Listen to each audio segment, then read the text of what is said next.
Nos estamos despidiendo, pero nos está esperando como siempre Nano Fores. Ya escuchábamos hace un ratito la oferta para esta jornada con varios temas y temas difíciles de encarar a veces. Nano, bienvenido. Sí, ¿qué tal, Pepe? Sí, obviamente, son todos temas difíciles. En alguna medida el caso de Luciano Silveira, aquel chiquito que fue un cumpleaños y se murió en un inflable, ¿no? Sí, una cosa increíble. Exactamente. A mí me tocó cubrir ese mismo día ese evento, recuerdo la tragedia que se vivió, pero sigue el juicio complicado. Hay procesamiento por homicidio culposo, también a los dueños del local y a una animadora. Pero ahora la defensa va pensando o mirando el accionar policial, en ese caso que también tiene algunos elementos para discutir. Ese es el móvil con Maggie Correa, con el abogado, con el doctor Sosa. Después tenemos un debate también durísimo con el tema del proyecto que arranca con la idea del doctor Lacalle Pou, de si debe haber un registro público o en determinadas instituciones o público abierto de abusadores sexuales. Delito que se ha ido visibilizando en Uruguay con muchos casos horrendos que hemos tenido que noticiar más de una vez. Y después, como cierre, tenemos a Gustavo Leal, director de Convivencia y Seguridad del Ministerio, seguramente con muchos temas, más allá de estos 28 operativos Mirador. ¿Cómo se sigue después del operativo? Después que se va la policía, ¿cómo siguen estos casos ahí a nivel humano? Quizá haya mucha tela para cortar, así que bueno, viste que hoy te perdonen, no hay sonidos, ¿hay? No, a ver. ¿Qué tenés Infaltable. Tenés ahí unos cómplices, mirá, bueno, tremendos. ¿Almorzaste o no? Todavía no. No ha tocado todavía. Bueno, vaya a almorzar tranquilo, nos vemos mañana. Bueno, nos vemos, Nano, abrazo. Abrazo. Qué bueno tener un director atento, no hay nada como eso.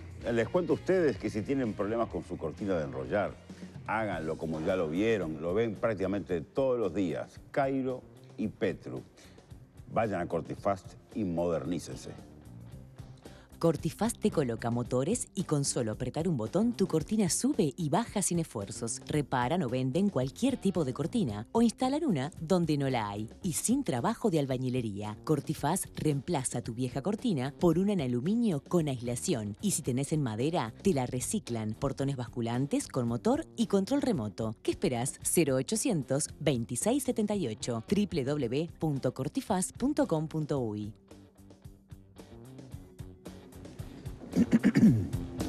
Bueno, qué lindo estar acá. Buenas tardes. ¿Cómo están? ¿Cómo están, Nano? ¿Cómo andan? ¿Bien? Muy bien. Muy bien. Día de la Mujer Afro. Hoy. Me acaba de recordar a Brasinca. Sí, Brasinca está en todo. Che. Está en todo, atenta, me la tiró así. Me tiró el avioncito como diciendo, no te vayas a olvidar. No digas. Me agarró así como de básquetbol, la agarré así. Totalmente, sí, metimos el doble. Lindo día. Bueno, sí. el otro día hablábamos un poco de afrodescendientes y su situación, pero bueno, no es el tema del panel de hoy. No, pero igual pero bueno, valía la pena a todas, la mención. Las compañeras. Sí, están pasando muchos actos, además, en varios lados. Sí, están entregando premios, a actividades, a gente que hizo cosas. Sí. Así que bueno, pero... El aporte a la cultura, ¿no? Exactamente. Todas las que nos están escuchando. Claro, el aporte social también es un grupo súper rezagado, ¿no? En la sociedad de todos los países, no solo de Uruguay. Las mujeres negras siempre están en la base de la pirámide social, así que pero vamos a seguir avanzando. construyendo, estamos avanzando. Estamos avanzando, sí. Michelle Obama. Bueno, sí, uno recuerda las vedettes del ¿no? carnaval insoslayables, ¿no? Hace poco estaba leyendo cosas de Rosa Luna y de las muchachas más jóvenes. Pero fue interesante la pasada de Angela Davis por Uruguay para recordar que el racismo existe, ¿no? También, y seguir construyendo, ¿no? Y conseguir aliados siempre, desde todos los sectores sociales. O sea, la igualdad se construye entre todos, ¿no? No hay una sola voz. Parece que no es relevante, pero solamente el hecho de poder hablarlo en un medio de comunicación libremente es enorme. Es un terrible el aporte que uno hace, ¿no? Sí, total. Pero bueno, hoy tenemos un tema que es bastante complejo, bastante oscuro, bastante lleno de miradas, bastante también enfermizo, por decirlo de alguna manera, porque lo que hay detrás es obviamente una patología, es el tema del abuso, pero lo vamos a mirar desde el lado legal, porque hay un proyecto, hay varios proyectos, pero hay uno concreto del doctor Lacalle Pou que viene insistiendo con este tema, de si debe existir un registro público o no de abusadores sexuales. Pero como siempre, la producción de este programa, que se especializa en arreglarme los problemas a mí, preparó un tape disparador. Vamos a verlo y de allí sacamos los insumos.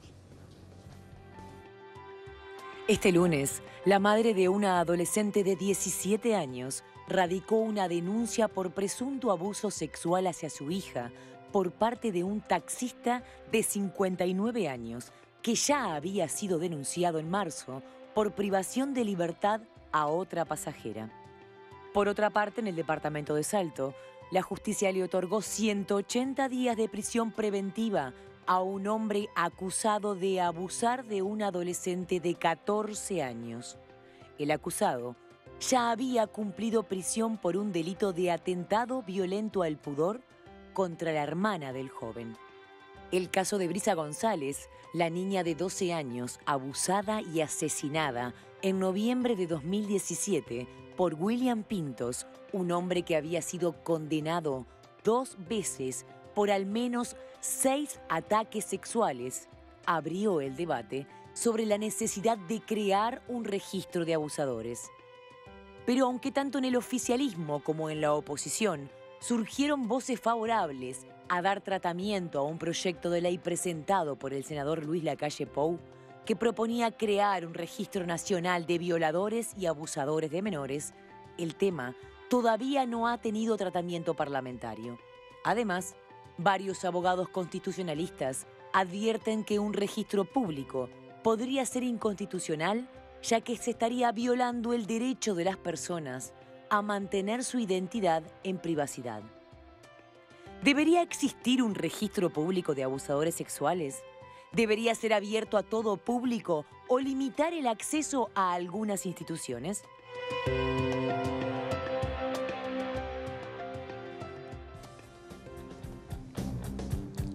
Bueno, planteada la pregunta, hay algunos países que tienen estos registros abiertos, hay otros que los tienen para entidades públicas, donde hay sobre todo niños, niñas y adolescentes, hay otros que no, como es el caso nuestro. Una opinión primaria como para entrar en tema, de los tres les pediría. Yo veo que tú ya tenés, yo te oí hablar, ya estás con algo como para decir. No, estamos enfrentando un tema bastante más complicado, ¿no? Y nunca se resuelve por una medida única. Primero, está demostrado que el abuso y el abuso sexual infantil de niños, niñas y adolescentes no siempre es por extraños, no siempre es por la calle, sino que la mayoría de las veces es en los entornos familiares o comunitarios. Entonces, entiendo despacito y por las piedras, porque efectivamente esto lo venimos diciendo desde hace muchos años, particularmente yo siempre escucho con mucha atención a Andrea Tuana, que es de la organización del Faro, que hace muchos años que trabajan con abuso sexual infantil, que es obvio que hay que encarar cómo trabajar con los varones, porque esto es una fuerza de habilitación cultural que todavía existe, por lo menos en algunos sectores de nuestra población. O sea, esta práctica tan extendida está habilitada en una comprensión de una masculinidad que efectivamente está sustentada en este erróneo concepto de que estás habilitado, vaya a saber por qué razón, ¿no?, a abusar de aquellos que están en situación de indefensión. Entonces me parece que el tema de registros va acompañado también cuando uno pone penas, ¿no?, como la impunidad, ¿no?, la imperceptibilidad de toda cuestión del delito. No es agravando penas, no es poniendo letras escarlatas a todo aquel que haya abusado, sino que atender cada caso, caso a caso. Obviamente hay psicópatas, obviamente hay sociópatas, obviamente hay atrás de algunas de estas prácticas situaciones de patología y esas deberían ser atendidas, no solo identificadas en un registro. Estos hombres tendrían que ser atendidos porque son realmente depredadores, ¿no?, andando por las calles. Pero también que tenemos que trabajar todo lo que es la dimensión y la extensión del abuso y el acoso sexual infantil, que desde hace muy poco tiempo lo estamos reconociendo incluso como delito. Esto de seguir hablando de atentado violento al pudor da cuenta de cómo como sociedad todavía tenemos dificultades para hablar de esto abiertamente. Estamos hablando de violaciones, de abusos y de acosos, y muchas veces esto tiene que ver con mentalidades, pautas y formas de conducta social que necesariamente tenemos que cambiar, porque de lo contrario no hay registro que valga, ¿no? Parece una idea interesante. El proyecto de la calle Pou, ha habido aportes de otros partidos y otros legisladores. En realidad esto siempre es una cosa muy personal. La calle Pou viene insistiendo con esto hace mucho. Cuando estaba leyendo también el material que nos prepara la producción, y cuando se dice registro público, en realidad lo que entiendo yo que se plantea es un registro accesible, particularmente para las fuerzas policiales y las instituciones, pero con una responsabilidad de acceso, ¿no? Obviamente esto no es abrirlo como quien entra a internet a mirar una página de noticias. Es un acceso que tenga la utilidad de poder, para una institución educativa o el propio trabajo de la policía, con los casos que veíamos en el tape, tener la posibilidad de tener información previa ante casos que se configuren. A mí me parece que esto, más allá de lo que decía Lilian, que es muy interesante, está más bien enfocado a la patología. Lo otro va por otro lado. El tema de la ley más bien va por un caso de registro de esta patología, que según tengo entendido, abordada temprano, incluso hay experiencias en Europa, tiene un trabajo posible. Acá también las hay. Sí, claro, tiene un trabajo mucha posible gente de mejora. Tiene un trabajo posible de mejora. Espero que no esté solo restringido a hombres, a gente de sexo masculino. Espero que esté abierto a todas las personas, porque abusar, lamentablemente, es una capacidad que está en cualquier sexo. Sí, la práctica y los indicadores, lamentablemente, los SICH indican que es no una tengo, práctica no tengo donde duda. los perpetradores Ahora, la son sociedad masculinos, cambia, ¿no? Y la capacidad de abusar no está siempre remitida a un existe. solo sexo, ¿no? Porque el entorno de poder y las capacidades que puede tener una persona, en este caso además de abuso de menores, puede ir para cualquier lado. Obviamente que, Lilian, hay una tendencia muy clara a que el perpetrador, en la enorme mayoría de los casos, es el abuso sexual. El abuso además, sexual, sí. exacto. Sí.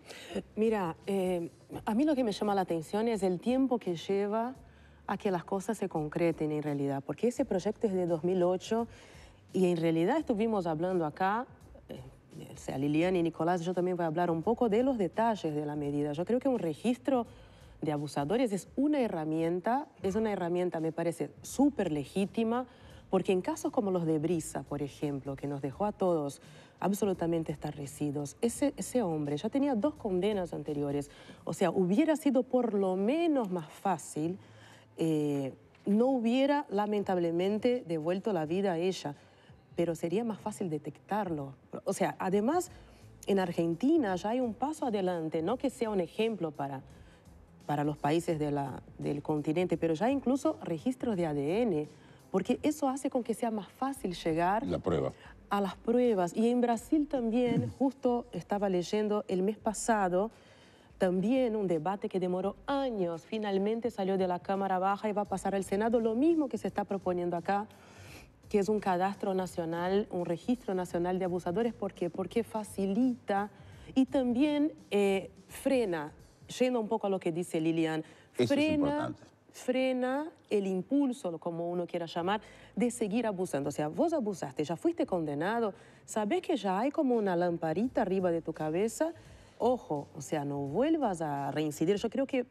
puede llegar a disminuir la reincidencia. Claro, adentro de las casas, los hogares, lamentablemente, los familiares que abusan de niños adentro, es muy difícil que eso aparezca, pero por lo menos una parte de esa problemática va a estar siendo reprimida o por lo menos atendida. Sobre si es público o no, creo que eso es un detalle que habría que ya debatir en términos de cómo se implementa el mecanismo, pero podría ser de la policía, y que la policía entienda a quién pasar los registros, o simplemente preguntar, ¿este señor o esta señora está en el registro? ¿Sí o no? ¿Está manejando un taxi? ¿Dónde va? Chao. Claro. Por eso. O sea, o Sí, es un maestro. es todo un tema, el tema de antecedentes. Estoy de acuerdo. O sea, es todo un tema. Respira hondo, quédate con la palabra, que cuando sí, volvamos de la pausa te la vuelvo a dar. Okay, Empanada de la Ribera cumplió 15 años. El gusto sano de la empanada horneada.